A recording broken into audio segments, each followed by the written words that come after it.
Hello and welcome to my YouTube channel job junction by Ramil sir में आप सभी का स्वागत है। इस चैनल के माध्यम से कंपटीशन की संपूर्ण तैयारी करवा दी जाएगी, चाहे वो मैथ हो, रीजनिंग हो या फिर जीके जीएस हो। आइए इस चैनल के माध्यम से job junction by Ramil sir, इस चैनल के माध्यम से हम लोग इतिहास को पढ़ रहे थे और इतिहास का अभी से हम लोग पार्ट 60 वीडियो पहले पढ़ चुके हैं। पार्ट 1, 2, 3, 4, 7 तक आपका वीडियो इस चैनल पर अपलोड करवा दिया गया है, जो एकदम शुरुआत से इतिहास को हम लोग पढ़ रहे हैं। ताकि आज हम लोग इतिहास का पार्ट 8 पढ़ने जा रहे हैं। इतिहास का पार्ट 8 और इस इतिहास के पार्ट 8 में हम लोग हड़प्पा सभ्यता को पढ़ेंगे। हड़प्पा सभ्यता को पढ़ेंगे। पहले मैं बता चुका हूँ कि कालखंड के आधार पर इतिहास को 3 भागों में बांटा गया। प्राक ऐतिहासिक काल, मध्य ऐतिहासिक काल और आदि ऐतिहासिक काल और ऐतिहासिक काल। तो प्राक ऐतिहासिक काल में हम लोग पाषाण काल को पढ़ चुके थे। तो प्राक ऐतिहासिक काल में पाषाण काल को पढ़ चुके थे। अब पढ़ना है आदि ऐतिहासिक काल। तो आदि ऐतिहासिक काल में आपका जो हम सिलेबस बताए थे उसमें लिखा थे हड़प्पा सभ्यता। तो आदि ऐतिहासिक काल में हड़प्पा सभ्यता को हम लोग पढ़ने जा रहे हैं। तो आइए, यह आपका इतिहास का पार्ट 8 है और हड़प्पा सभ्यता को बोलेंगे तो यह आज से शुरुआत हो रहा है। यानी कि हड़प्पा सभ्यता का पार्ट कौन सा है? 1 है। हड़प्पा सभ्यता का पार्ट का बोलेंगे 1 है, ठीक ना। और आदि ऐतिहासिक काल में जो हड़प्पा सभ्यता लिखवाए थे उसी को हम लोग पढ़ने जा रहे हैं। तो आइए हड़प्पा सभ्यता के बारे में पढ़ते हैं। तो हड़प्पा सभ्यता से पढ़ने से पहले इसके साथ जुड़ा हुआ और भी बहुत सारे सभ्यता है। इसके समकालीन और भी बहुत सारे सभ्यता है। आइए देखते हैं, सुनिएगा। तो सबसे पहले हड़प्पा सभ्यता के साथ जुड़ा हुआ और भी जो समकालीन सभ्यता है उसको हम लोग अभी फिलहाल देख रहे हैं। आइए, तो विश्व का जो सबसे पहली सभ्यता है वह आपका है मेसोपोटामिया की सभ्यता। विश्व की जो सबसे पहली सभ्यता है वह कौन सा है? मेसोपोटामिया की सभ्यता। और यही मेसोपोटामिया की सभ्यता को सुमेरियन सभ्यता कहा जाता है। तो यह भी प्रश्न पूछा हुआ कि विश्व का सबसे प्राचीन या सबसे पहला जो सभ्यता है उसको क्या बोलेंगे? सबसे पहली सभ्यता मेसोपोटामिया की सभ्यता या उसी को कहा जाता है सुमेरियन की सभ्यता। अब यह जो मेसोपोटामिया की सभ्यता, इसका विकास कहाँ हुआ है? तो मेसोपोटामिया की सभ्यता का जो विकास हुआ, इराक में 2 नदी है, दजला और फरात। तो यह भी प्रश्न बहुत बार पूछ चुका है कि मेसोपोटामिया सभ्यता का विकास कहाँ हुआ है? तो इराक की 2 नदी है, दजला और फरात। तो यह दोनों नदी के तट पर आपका मेसोपोटामिया सभ्यता का विकास हुआ है। और पहले भी हम पढ़ा चुके हैं कि जितने भी सभ्यता का विकास हुआ है, अधिकांश सभ्यता का विकास आपका नदी घाटी क्षेत्र में विकास हुआ है, क्योंकि उसमें जल उपयोग के लिए और जल परिवहन का एकमात्र साधन क्या था? जल था। इसलिए नदी घाटी के क्षेत्र में ही सभ्यता का विकास हुआ है। तो मेसोपोटामिया सभ्यता का विकास इराक में दजला और फरात नदी के तट पर हुआ था। विश्व की दूसरी सभ्यता जो है, जिसको मिस्र की सभ्यता कहा जाता है, तो विश्व की जो दूसरी सभ्यता है उसे मिस्र की सभ्यता कहा जाता है। और इसका जो विकास हुआ है नील नदी के तट पर। आप लोग सुने होंगे कि मिस्र का देन नील नदी को कहा जाता है, या नील नदी का देन मिस्र को कहा जाता है। तो आपका जो मिस्र की सभ्यता, जो दूसरी सभ्यता, इसका विकास कहाँ हुआ? नील नदी के तट पर हुआ। और आप लोग बचपन से पढ़ते आ रहे होंगे कि विश्व की सबसे लंबी नदी नील नदी है, जो विक्टोरिया झील, अफ्रीका कहाँ से निकलती है? विक्टोरिया झील से निकलती है और जाकर भूमध्य सागर में गिर जाती है। और आपको बता दो कि सबसे पहले आप लोग जब तक लेक्चर नहीं सुनिएगा तब तक आपसे क्वेश्चन पकड़ाएगा नहीं। तो आपको हर एक हाल में वीडियो का लेक्चर सुनना पड़ेगा, ठीक ना। एक बहुत सारा चीज़ जो हम आपको मौखिक बता देते हैं, जो बोर्ड पर लिखा हुआ नहीं है, और यह सब सुनकर भी याद होता है, ठीक ना। तो लेक्चर जरूर सुनिएगा। आइएगा, तो विश्व की आपका जो दूसरी सभ्यता है वह मिस्र की सभ्यता है। और मिस्र की सभ्यता किस नदी के तट पर? नील नदी के तट पर। अब यहाँ से एक चीज़ और सीखे हैं कि विश्व की सबसे लंबी नदी नील नदी कहाँ से निकलती है? तो अफ्रीका के विक्टोरिया झील से निकलती है। और ये अपना पानी कहाँ गिराती है? मुहाना इसका, तो बोलेंगे भूमध्य सागर में इसका मुहाना है। और नील नदी को मिस्र का देन कहा जाता है। अब आइए, विश्व का तीसरी परंतु सर्वाधिक विकसित सभ्यता आपका हड़प्पा सभ्यता है। तो यह भी प्रश्न बहुत बार पूछ चुका है कि यह तीनों सभ्यता में सबसे विकसित सभ्यता कौन है? तो हड़प्पा सभ्यता। और हम लोग किस सभ्यता के आसपास रहते हैं? हम लोग से कौन सा सभ्यता जुड़ा हुआ है? हड़प्पा सभ्यता जुड़ा हुआ है। तो याद रखिए, विश्व की तीसरी परंतु सर्वाधिक विकसित सभ्यता कौन सा है? हड़प्पा सभ्यता है। और यह तीनों सभ्यता समकालीन है। कैसे? जैसे देखिए, हम और आप भी समकालीन है। हम एज ए टीचर हैं और आप एज ए क्या है? स्टूडेंट हैं। तो ऐसा बात नहीं है। यह जो तीनों सभ्यता है इसका जो विकास हुआ है एकदम समकालीन है, यानी कि तीनों का टाइम पीरियड क्या है, सेम है। जैसे आप लोग और हम में तुलना कर लीजिए तो हम एज ए टीचर है और आप क्या है, स्टूडेंट है, तो हम लोग भी क्या चीज में आएंगे, समकालीन में आएंगे। तो याद रखिएगा। तो विश्व की तीसरी परंतु सर्वाधिक विकसित सभ्यता कौन सा है, हड़प्पा सभ्यता है। और इसी सभ्यता से हम लोग जुड़े हुए हैं। आइएगा, हड़प्पा के समकालीन सभ्यता को ही मेसोपोटामिया की सभ्यता है। पूछता है हड़प्पा का समकालीन सभ्यता कौन है, समकालीन मतलब उसके समान में कुछ सभ्यता था। तो मेसोपोटामिया की सभ्यता जो ऊपर पर है, मिस्र की सभ्यता, एक होता है चीन की सभ्यता, एक और नाम कभी कभी सुने यूनान की सभ्यता, ठीक ना। तो यह हड़प्पा के समकालीन सभ्यता में क्या बोलेंगे, मेसोपोटामिया की सभ्यता, मिस्र की सभ्यता और चीन की सभ्यता है। हड़प्पा सभ्यता का विभिन्न नाम है। हड़प्पा सभ्यता को नदी के आधार पर इसका और भी नाम दिया गया है। तो हड़प्पा सभ्यता का विभिन्न नाम है, सिंधु सभ्यता रखा जाता है, या सिंधु घाटी सभ्यता कहा जाता है, या खुद हड़प्पा सभ्यता कहा जाता है, ठीक ना। तो हड़प्पा सभ्यता का जो विभिन्न नाम है, सिंधु सभ्यता कहिए या सिंधु घाटी सभ्यता कहिए या फिर हड़प्पा सभ्यता कहिए। क्यों, क्योंकि हड़प्पा सभ्यता का जो विकास हुआ अधिकांश क्षेत्र आपका सिंधु नदी है। कौन सा नदी है, सिंधु नदी है। चलिएगा, अब आते हैं हड़प्पा सभ्यता के कालखंड को देखते हैं कि इसका विकास कब से कब तक, यानी कि इसका जो टाइम पीरियड कब से कब तक रहा है। और आपको बता कि हड़प्पा सभ्यता के कालखंड के बारे में, समय के बारे में बहुत सारे विद्वानों में मतभेद है। तो जो सर्वाधिक मान्य समय है उस समय को हम आपको बताने जा रहे हैं, ठीक ना।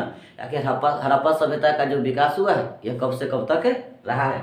आइए, तो हड़प्पा सभ्यता का जो सर्वाधिक मान्य कालखंड है 2500 बीसी से 1800 बीसी, 2500 बीसी से 1800 बीसी, या फिर कहीं ना कहीं आपको 1900 बीसी मिलेगा। तो याद रखिएगा।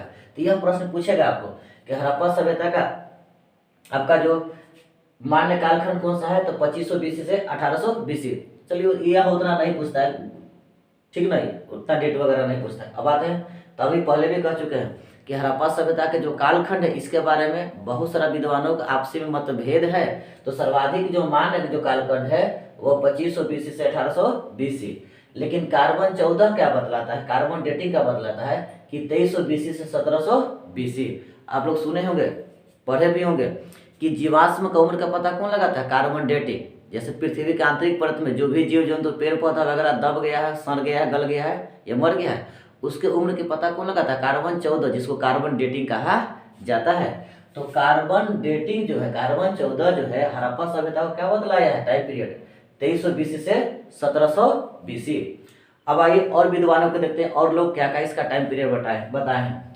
तो जॉन मार्शल क्या बोलते हैं हड़प्पा सभ्यता के समय को कि 3250 बीसी से लेकर 2750 बीसी तक है। उसके बाद अनरेस्ट मैके क्या बोलते हैं 2800 बीसी से 2500 बीसी बताते हैं। जबकि माधव स्वरूप क्या बताते हैं 2700 बीसी से 2500 बीसी। जबकि सिक्के गाइड क्या बताते हैं 2350 बीसी से 1700 बीसी तक। मार्टिमर हविलर क्या बताते हैं 2500 बीसी से 1700 बीसी। और फेयर सर्विस क्या बताते हैं 2000 बीसी से 1500 बीसी। और आपको बता दें कि यह आपको याद करने की जरूरत नहीं है, मैं आपके जानकारी के लिए लिखवा दिया हूँ। और यह आज तक कभी नहीं पूछा है, ठीक ना, कि कौन व्यक्ति ने हड़प्पा काल को का टाइम पीरियड में रखा है, ये आज तक कभी पूछा नहीं है। यह जानकारी के लिए लिख दिए थे, तो यह याद कीजिएगा नहीं। बस एक लाइन यह याद रखिएगा कि सर्वाधिक मान्य जो समय खंड है, कालखंड है, वो 2500 बीसी से 1800 बीसी तक है। आइएगा, कार्बन 14 का बतलाता है 2300 बीसी से 1700 बीसी। आइएगा, इतिहास के दृष्टि से हड़प्पा सभ्यता को आदि ऐतिहासिक में रखा गया। याद रखिएगा, इतिहास के दृष्टि से हड़प्पा सभ्यता को आदि ऐतिहासिक कालखंड में रखा जाता है। जबकि धातु के दृष्टि से इसे कांस्य युगीन सभ्यता, यह भी प्रश्न पूछा है कि धातु की दृष्टि से हड़प्पा सभ्यता किस में रखा जाता है, तो कांस्य युगीन सभ्यता। कांस्य मतलब कांसा, कांस्य मतलब कांसा। और हम लोग साइंस में पढ़े हैं कि कांसा किसका मिश्र धातु है, तांबा और टीन का, तांबा और टीन का। अब आप ही सोचिए कि जब हड़प्पा सभ्यता को कांस्य युगीन सभ्यता यानी कि कांसा से जुड़ा हुआ है, और कांसा किसका मिश्र धातु है, तांबा और टीन का, तो इससे यह सिद्ध हो रहा है कि हड़प्पा सभ्यता से पहले ही आपका तांबा और टीन का विकास हो चुका है, तब न तांबा और टीन मिलकर कांसा बनाया है। तो आप हम लोग पढ़ चुके हैं पाषाण काल में कि सबसे पहले वो लोग किस धातु का प्रयोग किए थे, तांबा। तांबा का क्या था, कुल्हाड़ी का था, कुल्हाड़ी। तो इससे यह सिद्ध होता है कि सबसे पहले मानव ने किस धातु का प्रयोग किया था? तांबा का प्रयोग किया था, ठीक ना। और हड़प्पा सभ्यता को कांस्य युगीन सभ्यता कहा जाता है, क्योंकि उनके जो भी धातु का जो चीज मिला अधिकांश किसका मिला है? कांसा। किसका मिला है? कांसा का। आइए अब हड़प्पा सभ्यता का जो खोज करता है तो पहली बार 1826 ईस्वी में चार्ल्स मैमन का बोलेंगे, चार्ल्स मैमन। और यह प्रश्न बिहार दरोगा, बीपीएससी, बिहार सचिवालय, रेलवे सब एग्जाम में पूछा हुआ है, ठीक ना, कि हड़प्पा सभ्यता का जो पहला बार खोजकर्ता कौन है? तो चार्ल्स मैमन 1826 में यह खोज किए थे, बट इनको ज़्यादा जानकारी था नहीं कि इस हड़प्पा सभ्यता क्या है क्या नहीं है, यह कुछ ज़्यादा जानकारी दे पाए थे नहीं। तो पहला बार खोज कौन किया था? 1826 में चार्ल्स मैमन ने। आइए जबकि 1853 में एक ब्रिटिश अभियंता मतलब इंजीनियर, 1853 में एक ब्रिटिश अभियंता अलेक्जेंडर कनिंघम ने हड़प्पा संस्कृति का मोहर देखा था। हड़प्पा संस्कृति का जो मोहर था ना, आइएगा, उसको सबसे पहले कौन देखे थे? ब्रिटेन के इंजीनियर थे अलेक्जेंडर कनिंघम। का बोलेंगे? Alexander Cunningham. कब देखे थे? 1853 में। और उस मोहर के ऊपर वृषभ, कौन सा चित्र था? वृषभ, और कुल 6 अक्षर अंकित थे। ये भी प्रश्न पूछा है कि हड़प्पा सभ्यता का जो सबसे पहला जो मोहर है उस सब सर्वप्रथम मोहर को कौन देखे थे? तो क्या बोलेंगे? Alexander Cunningham. का बोलेंगे? अलेक्जेंडर कनिंघम ने 1853 ईस्वी में हड़प्पा सभ्यता के मोहर को देखे थे। उस मोहर पर क्या चित्र था? तो वृषभ का चित्र था। और कुल कितने अक्षर थे? तो 6 अक्षर उस पर अंकित है। आइएगा अब यह प्रश्न तो मान के चलिए कि हजारों बार प्रश्न पूछ चुका। सबसे इंपॉर्टेंट प्रश्न भी आपका यह है कि हड़प्पा सभ्यता का जो खोज हुआ था, पहला बार जो खोज हुआ था वो तो पहला बार खोज करता कि 1826 में चार्ल्स मैमन किए थे, लेकिन यह ज्यादा कोई विस्तृत जानकारी दिए थे नहीं। लेकिन अगर वास्तविक रूप से अगर खोज कहा जाए या इसका जो विस्तार कहा जाए, इसका बारे में जो सर्वाधिक जानकारी दिए थे, वो आपका सर्वाधिक जानकारी मिला था 1921 में। तो हड़प्पा सभ्यता की जो खोज हुआ था 1921 ईस्वी में भारतीय पुरातात्विक सर्वेक्षण विभाग के महानिर्देशक में, तो किनके महानिर्देशक में? तो जॉन मार्शल के निर्देशन में। तो सबसे पहले कि भारतीय पुरातात्विक सर्वेक्षण विभाग के महानिदेशक उस समय कौन थे? तो जॉन मार्शल के निर्देशक में कौन खोज किए थे? राय बहादुर साहनी। क्या बोलेंगे? राय बहादुर साहनी। आइएगा, राय बहादुर दयाराम साहनी बीच में छूट गया था। राय बहादुर दयाराम साहनी। आपको इसका पीडीएफ यानी कि फोटो के रूप में आपको यह सारा चीज आज प्रोवाइड कर देंगे, ठीक ना। आइएगा, तो यह प्रश्न बहुत बार प्रश्न पूछ चुका है कि हड़प्पा सभ्यता की जो खोज है वह 1921 ईस्वी में भारतीय पुरातात्विक सर्वेक्षण विभाग के महानिदेशक के नेतृत्व में, उसमें महानिदेशक कौन थे? तो सर जॉन मार्शल के निर्देशक में राय बहादुर दयाराम साहनी के द्वारा किया गया था। तो यह प्रश्न हजारों बार पूछ चुका है कि भारतीय पुरातात्विक सर्वेक्षण विभाग यानी किनके महानिर्देशक में? तो सर जॉन मार्शल, उसमें महानिर्देशक कौन थे? Sir John Marshall. और खोजकर्ता कौन थे? राय बहादुर दयाराम साहनी। और जो लोग बहुत सारे एग्जाम दिए हैं उनको यह प्रश्न मिला हुआ है कि हड़प्पा सभ्यता की खोज किसके महानिर्देशक में? तो क्या बोलेंगे? John Marshall. महानिर्देशक कहेगा तो क्या बोलेंगे? John Marshall. और खोजकर्ता कौन है? तो राय बहादुर दयाराम साहनी के नेतृत्व में किया गया था, ठीक ना। तो इस सब बात को क्या करना है? याद रखना है।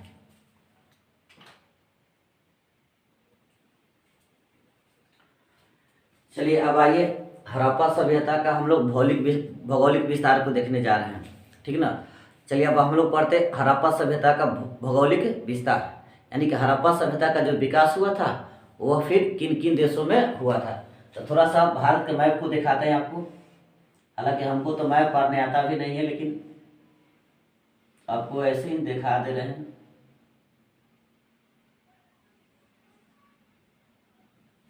मान लीजिए कि अपना भारत है, तो हम लोग क्या पढ़ने जा रहे हैं? हड़प्पा सभ्यता के भौगोलिक विस्तार। तो सबसे पहले याद रखिए कि हड़प्पा सभ्यता का जो विकास हुआ था वर्तमान समय में यह 3 देशों में है। एक अपना भारत हो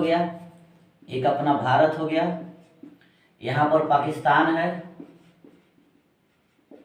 और जस्ट इसके ऊपर अफगानिस्तान है। यहाँ से हम लोग क्या सीखने जा रहे हैं कि हड़प्पा सभ्यता का जो विकास है मुख्य रूप से 3 देशों में, भारत, पाकिस्तान और अफगानिस्तान। इसका जो विकास किन देशों में, भारत, पाकिस्तान और अफगानिस्तान। और अब हम आपको बता दें कि हड़प्पा सभ्यता क्षेत्रफल की दृष्टि से सबसे बड़ा सभ्यता था। आपका मेसोपोटामिया की सभ्यता भी देखें, मिस्र की सभ्यता देखें, तो यह दोनों सभ्यता को भी जोड़ दीजिएगा ना तो उससे कई गुना ज्यादा क्षेत्रफल किसका था, आपका हड़प्पा सभ्यता का था। तो यह भी प्रश्न पूछा जा चुका है कि क्षेत्रफल की दृष्टि से सबसे बड़ा सभ्यता कौन है, हड़प्पा सभ्यता है। आपका मेसोपोटामिया की सभ्यता और मिस्र की सभ्यता, यह दोनों को जोड़ेंगे तो यह दोनों को इक्वल, दोनों को जोड़ने के बाद भी हड़प्पा सभ्यता इन दोनों से क्या होता है, बड़ा आता है। और हड़प्पा सभ्यता का जो क्षेत्रफल है 12,99,600 वर्ग किलोमीटर, 12,99,600 वर्ग किलोमीटर यानी किलोमीटर स्क्वायर।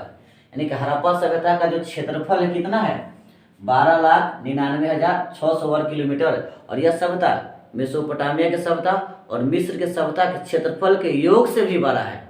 तो सबसे बड़ा सभ्यता कौन सा है, आपका हड़प्पा सभ्यता है। और अभी हम आपको बता दें कि हड़प्पा सभ्यता उस समय का एक ऐसा सभ्यता था कि आज के समय से भी ज्यादा वह विकसित सभ्यता था, क्योंकि उन समय में आपका पक्की सड़कों का विकास था, घर के आगे पक्की सड़क था, घर के पीछे क्या था, नाला था, और पक्की सड़क काफी चौड़े चौड़े थे, और इन पक्की सड़कों को बहुत सारा छोटे छोटे सड़कों से क्या किया गया था, जोड़ दिया गया था, ठीक ना। यानी कि इनका सड़कों का जो मिलाप है वह एक तरह से त्रिभुजाकार था। कैसा था, त्रिभुजाकार था। तो याद रखिएगा कि हड़प्पा सभ्यता के समय आपका पक्की सड़कों का विकास हो चुका था, बड़े बड़े चौड़े चौड़े सड़क थे, और इसके साथ साथ उनका जो नाला वगैरह का जो व्यवस्था था वो घर कहाँ था, पीछे था। और सड़क इस तरह से बनाया जाता था कि हवा के माध्यम से जो भी उस पर सड़क पर जो भी आपका धूल कण वगैरह का होता था, हवा के माध्यम से सब उड़ जाते थे। तो याद रखिएगा। और क्षेत्रफल की दृष्टि से सबसे बड़का सभ्यता क्या बोलेंगे, हड़प्पा सभ्यता। और हड़प्पा सभ्यता का विकास किन देशों में, तो 3 देशों में, भारत, पाकिस्तान और अफगानिस्तान। वर्तमान कितने देशों में, 3 देशों में। इसका कभी पूछता है कि हड़प्पा सभ्यता का विकास 3 देशों में है, इसका आकृति कैसा है, तो आकृति आपका त्रिभुजाकार है। इसका आकृति कैसा हम लोग लेंगे, तो इसका जो आकृति है इस तरह से आपका त्रिभुजाकार है, याद रखिएगा। तो हड़प्पा सभ्यता का जो आकृति है, जितना चीज हम बोल रहे हैं ना, ये सब आपको व्हाट्सएप पर, टेलीग्राम चैनल जॉब जंक्शन पर आपको मिल जाएगा, ठीक ना। आइएगा, तो इसका जो आकृति है वह कौन सा आकृति है, त्रिभुजाकार आकृति है। किन देशों में इसका विकास है, तो भारत, पाकिस्तान और अफगानिस्तान, भारत, पाकिस्तान और अफगानिस्तान। अब आते हैं कि पाकिस्तान में इसका विकास कहाँ कहाँ तक था, तो पाकिस्तान में इसका विकास आपका सिंध क्षेत्र में है, बलूचिस्तान क्षेत्र में है, ठीक ना। भारत में इसका विकास कहाँ कहाँ है, तो जम्मू कश्मीर, पंजाब, हरियाणा, उत्तर प्रदेश, राजस्थान, गुजरात और महाराष्ट्र। यानी कहने का मतलब का कि भारत में हड़प्पा सभ्यता का विकास कहाँ कहाँ तक है, तो ऊपर में आपका जम्मू कश्मीर हो गया, जम्मू कश्मीर से थोड़ा सा नीचे आइए तो आ गया पंजाब, पंजाब के बगल में क्या है, हरियाणा, हरियाणा के इधर में क्या है, उत्तर प्रदेश है। तो पंजाब, जम्मू कश्मीर, हरियाणा, उत्तर प्रदेश, राजस्थान, यहीं पर कौन सा है, राजस्थान है, गुजरात है, और यहाँ पर कौन है, महाराष्ट्र है, ठीक ना। ये सब आपको मिल जाएगा। तो भारत में इसका जो विकास था, जम्मू कश्मीर, पंजाब, हरियाणा, उत्तर प्रदेश, राजस्थान, गुजरात और महाराष्ट्र में है। जबकि अफगानिस्तान में इसका विस्तार कहाँ है, तो मुंडी गाक और सुरतोगोई, मुंडी गाक और सुरतोगोई नाम है, ठीक ना। तो अफगानिस्तान में इसका जो विस्तार है हड़प्पा सभ्यता का, मुंडी गाक क्या बोलेंगे, अफगानिस्तान में क्या बोलेंगे, मुंडी गाक और सुरतोगोई, यह जो दोनों क्षेत्र देख रहे हैं यह अफगानिस्तान में है। कहाँ है, अफगानिस्तान में है, ठीक ना। तो हम लोग यहाँ तक देख चुके हैं कि हड़प्पा सभ्यता का विकास भारत, पाकिस्तान और अफगानिस्तान में है। पाकिस्तान में बोलेंगे तो सिंधु और बलूचिस्तान, भारत में बोलेंगे तो भारत में बोलेंगे तो जम्मू कश्मीर, पंजाब, हरियाणा, उसके बाद उत्तर प्रदेश, राजस्थान, गुजरात और महाराष्ट्र, इन राज्यों में आपका विकास है। और अफगानिस्तान में बोलेंगे तो मुंडी गाक और सुरतोगोई है। अब इसका चौहद्दी देखते हैं, हड़प्पा सभ्यता क्या देखते हैं, चौहद्दी देखते, क्या देखते हैं, चौहद्दी। आइएगा देखिएगा, इसका चौहद्दी देखते हैं। चलिए, तो चौहद्दी आप लोग जानबे करते हैं, इसको बोलते हैं ईस्ट, वेस्ट, नॉर्थ और साउथ, पूरब, पश्चिम, उत्तर और दक्षिण। तो सबसे पहले उत्तर में आते हैं। तो उत्तर में आपका मांडा है। उत्तर में क्या नाम है, मांडा। चौहद्दी में उत्तर में कहाँ तक है, मांडा। मांडा किससे जुड़ा हुआ है, आपका जम्मू एंड कश्मीर से, जम्मू एंड कश्मीर से। और ये किस नदी से जुड़ा हुआ है? चेनाब नदी से। किस नदी से? चेनाब नदी से। पूर्व में क्या है? आलमगीरपुर है। आलमगीरपुर है। यह आलमगीरपुर किस राज्य में है? उत्तर प्रदेश में। इससे कौन नदी जुड़ा हुआ है? हिंडन नदी। कौन नदी बोलेंगे? हिंडन नदी। क्या बोलेंगे? हिंडन नदी। चलिए दक्षिण में आइए, तो दक्षिण में आपका है दाइमाबाद से दाइमाबाद तक है। दाइमाबाद कहाँ है? महाराष्ट्र में है। और किस नदी? तो दो नदी है, एगो प्रवा नदी, कहीं कहीं आपको मिला है गोदावरी नदी। क्या बोलेंगे? गोदावरी नदी। ठीक है ना। आइए इधर आइए, पश्चिम आइए, तो पश्चिम में इसका है सुतका गेंडोर से। सुतका गेंडोर कहाँ है? बलूचिस्तान में है। बलूचिस्तान में। और किस नदी पर है? तो दास्क नदी। किस नदी पर है? दास्क नदी पर है। तो यह भी प्रश्न पूछा हुआ है, ठीक ना। तो हड़प्पा सभ्यता का जो हम चौहद्दी मतलब का इसका विकास पूर्व में कहाँ तक था, पश्चिम में कहाँ तक था, उत्तर में कहाँ तक था और दक्षिण में कहाँ तक था। तो हड़प्पा सभ्यता का विकास जो है पूर्व में आलमगीरपुर किस राज्य में है? उत्तर प्रदेश में। और किस नदी के तट पर है? तो हिंडन नदी, यानी कि हिंडन नदी के तट पर पूर्व में इसका विकास था। अब आइए पश्चिम में, तो पश्चिम में सुतका गेंडोर जो मुख्य रूप से पाकिस्तान के बलूचिस्तान में है। और किस नदी? तो क्या बोलेंगे? दास्क नदी। क्या बोलेंगे? दास्क नदी। ऊपर में आपका मांडा। क्या बोलेंगे? मांडा। और मांडा कहाँ तक है? तो मांडा कहाँ है? तो जम्मू कश्मीर में। किस नदी से जुड़ा हुआ है? चेनाब नदी तक। किस नदी तक? चेनाब नदी का है। ये दक्षिण में, तो दक्षिण में दाइमाबाद है। दाइमाबाद जो कहाँ तक था? महाराष्ट्र में है। कहाँ है? महाराष्ट्र में। और किस नदी? तो प्रवाह नदी या फिर गोदावरी नदी। तो गोदावरी नदी पर है कि महाराष्ट्र के नासिक के त्रियंबकम की पहाड़ी से निकलता था, ठीक ना। आइएगा, तो इस तरह से हम लोग आपका हड़प्पा सभ्यता को हम लोग पढ़े थे। और ये भी करा है कि हड़प्पा सभ्यता क्षेत्रफल के सारा चीज हम पढ़ चुके हैं, ठीक ना। चलिए, तो आपको जितना पढ़ाना था आज के नोट में, तो हम सारा चीज क्या किए? पढ़ा दिए हैं। और हर हाल में आपको यह सारा चीज याद होना चाहिए, ठीक ना। उसके बाद हड़प्पा सभ्यता से और भी बहुत सारा जुड़ा हुआ वीडियो आपको पार्ट 8 आ गया ना। पार्ट 8 के बाद पार्ट 9, 10, 11 बार आपको सारा वीडियो क्या कीजिएगा? अपलोड करवा दिया जाएगा। तो इस वीडियो के साथ इतना ही। जय हिंद, ठीक ना।